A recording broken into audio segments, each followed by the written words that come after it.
Hello, everybody. This is Thor, and today we are going to be looking at a chart of a spiritual teacher and guru named Sadhguru, and he's become very famous. I first saw him on YouTube a few years ago, and I started watching a lot of his content, and I really appreciate some of his content. So he does teach a lot of good things.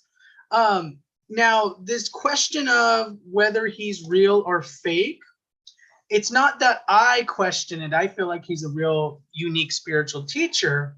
It's just that I saw when I was looking for YouTube videos, I saw that there were people out there that were having a problem and saying that he's fake or he's a charlatan of some sort. And this happens quite a bit with gurus and teachers. And the fact is sometimes there are teachers that come out and some of them do have less than honorable motives. And that has been the case a few times. So either some sort of misconduct with their followers or maybe money or something that's not spiritually motivated.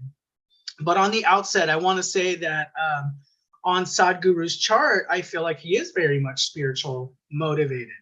Now, is there some temptations there? Well, yes, but in everybody's chart, there's temptations. I want you all to be aware of that. We all have temptations to make karmic mistakes. Not saying he's going to do that, but I'm just going to say that overall, the chart is a really good chart of a spiritual teacher. And that's what we're going to do. We're going to actually analyze it. He's got a lot of good placements in his chart. So I would like to share with you guys a presentation I have. For those of you guys that are new, please like and subscribe. I do a lot of astrology readings on charts. I do monthly predictions. And I also do cryptocurrencies. I'm probably going to be doing Cardano within a few days. So that will be the next reading that we do. My goal is 10,000 subscribers. I think we're at about 1350 or so. Maybe I'm wrong, but I know we're in the 1300s. And if you guys are interested in a reading, it's 40% off right now. Check details down below. All right, so let's take a look at Sadhguru's chart. I find it quite refreshing watching his videos. He does have a lot, in my mind, I resonate with him quite a bit. So he does speak a lot of truth. And he is from what I gather, he is a Shiva devotee. And that has a lot to do with Tantra and those kind of practices. So usually when we think of like yoga, we can be led to think of either Kali or Shiva. Those are really the gods or deities of yoga. So let us go to Sadhguru's chart. Let's pull that up. This is the chart. They did get this from a biography, the time. So there is a book that they found this time in. The first thing we're going to notice about Sadhguru is he is a Taurus ascendant. And, with Venus, you would think, somebody who has a Venus ascendant might not be spiritual. You might think that they're Rajasic in nature, that maybe they're not as spiritually inclined. But that's not the case at all. People that are either Libras or Taurus can be tremendously spiritual or even become saints or gurus or teachers. One of the things I notice about Sadhguru is if we take a look at Venus in his chart, Venus is debilitated. So to me, it even shows this idea of Sadhguru might even be less sensually inclined than a lot of people, okay, because his Venus is debilitated in the sign of Virgo there. And what's interesting also is you'll notice Jupiter's there too. And I found that kind of funny because, the fifth house has to do with things like yoga. It has to do with mantras. It has to do with cities. It has to do with Tantra. So the fifth house has a lot of spiritual practices that are really indicative of the fifth house. And it's interesting that he's got Venus there and he's got Jupiter there. Well, what have I said in past videos? Venus is the guru of the asuras, or the demons, and Jupiter is the guru of the gods, the devas. So it's interesting. As a teacher, he really needs to be representative of both. So if he can teach both spectrums of people, I mean, there's people born on this planet that are more tamasic. They're more demonic in nature, and there's people that are born more saintly in nature. Well, as a teacher, you have to teach everyone because you're trying to bring everybody to the, to goodness, to Dharma, essentially. So let's go back to the slideshow. So Taurus ascendant, Venus is debilitated in Virgo, less inclined to sensuality. Aruda Lagna is the 9th house of Capricorn. Let me show you guys that. We talked about that recently, if you guys remember. The Aruda Lagna is how the public perceives you. How do they see you? And of course, with Sadhguru's chart, taking a look at it here, it's going to be the 9th house of Capricorn. So this is how people see him. And interestingly enough, let me shut this, guys. Interestingly enough, 9th house will be a teacher, a guru, a priest, a father figure. So people see him as that, and it fits. Remember, a lot of times with your success, you actually want to match what your Aruda Lagna says about you. You don't really want to fight against it, because your aura is just advertising. It's a projection. So if you're acting in a way that's contrary to your Aruda Lagna or your projection, it's going to seem that you're not congruent. It's going to seem that there's something off about you. So you actually want to fall more in line with that if you guys want success or fame or to achieve a lot of things in life. And Sadhguru, he's definitely went. He's went there. He's embodying his Aruda Lagna, which is the 9th house. So interesting. So we both got those planets that represent teachers in the 5th house of yoga, tantra, mantra, siddhi. Okay, 5th house. So that's interesting. And also, I wanted to let you all know as well, both of these planets are 10 houses from moon. So if we make the moon the Lagna, it would be 1, 2, 3. And I'm counting this because we're making the moon the Lagna. This is important. You guys can do this on your charts as well. So if we look, Venus and Jupiter are both 10th from moon. Well, that indicates leadership abilities. Okay, so you always want to look at 10th from moon as far as somebody's purpose or their career. And as far as I know, Sadhguru has a lot of public visibility with is it the Isha Foundation? And you guys can correct me if I'm wrong, but there's the Isha. He has like this company that really embodies his brand and his company. And then he's also part of this movement called Save Soil, which is basically trying to, it's an environmental type movement that's trying to preserve the soil of the planet, because a lot of the soil on our planet is being destroyed. It's actually a living, if we look at soil, it actually has a lot of living organisms, and he wants us, or his movement's about conserving soil. So it's an environmental stewardship type of movement. And that also shows in the chart when we look at Sadhguru. So when we look at Sun, one of his best planets in Sadhguru's chart is going to be his Sun. Okay, Sun in the sign of Leo. It's in its Mula Trikona sign, so that's really good. Very strong planet. And then we also got Mars there. We got Mercury, sorry. We got Sun, Mars, and Mercury. So there's a lot to do with this. The 4th house also represents, to me, and your Sun represents your soul, essentially. And then also with Sadhguru, Mercury is his Atma Karaka. So that represents his soul when we use like Jaimini astrology. So there is this idea of, with Sadhguru, all these planets in the 4th house. 4th house does have to do with things like meditation. So teaching people meditation. On YouTube, he has like video tutorials on how to meditate. You can find those on there. So he's good at teaching people meditation, also yoga through all the through Venus and Jupiter in the 5th house. But one thing to also recognize is all these planets in the 4th house are going to show that he has a special love or affinity to his homeland, India, and also environmental stewardship, because 4th house has to do with environmentalism. A lot of people that get into environmentalism have planets or a connection to the 4th house. So that is something else to be aware of. In the presentation here, I say he's a master of meditation, with Sun being in the sign of Leo in the 4th house. He's really good. He's really advanced at meditation. Let's go to the next slide. Atma Karaka is with Mars and Sun. We talked about that. So this Mercury is his Atma Karaka. Okay, it represents his soul. So let's go back to that. I was going to share and talk about that for a minute longer. So the Atma Karaka Mercury, if you think about that, you know, his soul has a special communicative empowerment. It's basically he's trying to communicate some important truths. And with Sun being with Mercury, it's like communicating special truths or traditions from his homeland.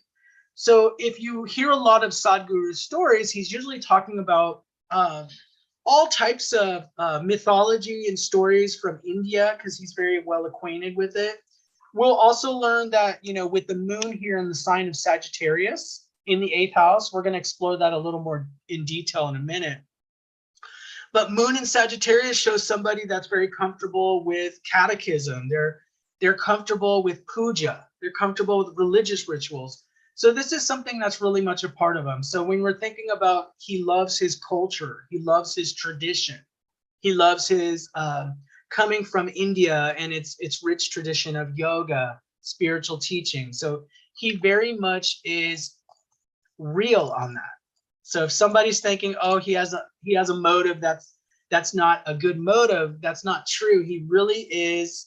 He really loves where he's from, and he really loves his culture, and he really wants to express that to the rest of the world with his Atma Karaka being there. So he wants to teach this. He wants to explain it to people, because Mercury's an intellectual and speaking type of empowerment. Okay, so he wants to be able to articulate that to people. That's really interesting. And Mars, of course, is a planet of transformation. So when we think about yoga being, you know, if we think about yoga really being a branch of spirituality where it's about death and rebirth, especially when you go in the Tantra, you know, he's speaking about how do you go through this cycle of death and rebirth? How do you shed these old layers of yourself and, you know, experience the self? You know, that's really what it is. And then he's talking about higher truths, which is representative of the sun. Okay, so those are really good planets. Mars and Sun are actually quite powerful planets for him, even though he's a Taurus ascendant. If we take a look at Rahu and Ketu, interestingly enough, if I remember right, he has some similar placements to like Teal Swan, except I think she had Rahu in 12th house and Sadhguru has Ketu in the 12th house. So with Ketu in the 12th house, it's going to show a lot of psychic ability. So is Sadhguru psychic? Is he communicate with deities or spirit beings? Yes, he has that empowerment. So Ketu creates this wide open type of experience where there's really no boundary separating him. You know, there's not really a strong membrane there separating him from the astral world or the etheric world. Okay, so even though with the 5 senses we're here in this physical reality, you know, there's a part of him that's really open to this etheric or astral reality. You can read about this more, especially if you guys read a book like Autobiography of a Yogi. Yogananda talks a lot about it. But he does have some intuitive, and I don't think he really promotes himself as a psychic, but he definitely has psychic ability with this type of chart. And also with the moon, not only the moon being in the sign of Sagittarius, but the 8th house. So moon being in the 8th house. Remember, I've said this before, if you have planets in the 8th house and the 12th house, this usually shows some sort of spiritual mission or psychic ability or intuitive ability, or maybe you're an empath. He would be actually a really strong empath, very empathic. And, you know, when you have moon in the 8th house, this is somebody who very comfortable with occult knowledge, Tantra. And that's why I could see Sadhguru being such a Shiva devotee. The 8th house of Sagittarius, this shows a really strong Shiva devotee relationship. This is very strong right here. And this shows he's really comfortable with this idea of transformation. Why do you meditate? Why do you do yoga? It's to transform yourself. So that's why he's doing it. Really interesting. And then let's take a look at Rahu being in the 6th house. Now, Rahu being in the 6th house, this could be the temptation. Remember, I told you guys, if you're a lower evolved consciousness, Rahu in the 6th house could create somebody, and I'm not saying this is Sadhguru, I'm saying there's a temptation there. If you have Rahu in the 6th house, there is an interest to explore certain ideas of the human condition. Okay, so 6th house represents debt, disease, crime. It represents addictions. It represents societal problems. So somebody that had Rahu in the 6th house could potentially get involved in that stuff. Okay, but like I said, every house and sign has a lower or higher motive to it. We have to look at the chart as a whole as well. So when you have Rahu in the 6th house, the highest motive there would be service. Okay, and when I was reading Sadhguru's bio, and correct me if I'm wrong down in the comments, but Sadhguru, when he was younger, when he was in his 20s and he was, starting a family, he owned a poultry processing company or plant, something like that. And that was his work. And then he got into yoga. Then he started, any donations he got through that, he would donate it to people. Okay, donate it to charity or donate it to good causes. Well, that's what Rahu in the 6th house could do on the highest level. Is, 6th house is not bad in and of itself. So even though we call it an evil house, a good example of the 6th house could be karma yoga. Like, what if if you're a social worker working with people that are poverty stricken or people in extreme societal conflict conditions, that's going to be 6th house. Somebody that works in a soup kitchen where they're feeding people, or involved with issues of food insecurity and things like that. That's all going to be 6th house karma yoga. So he has a mission of service. So that is very important. And he's being guided by higher principles.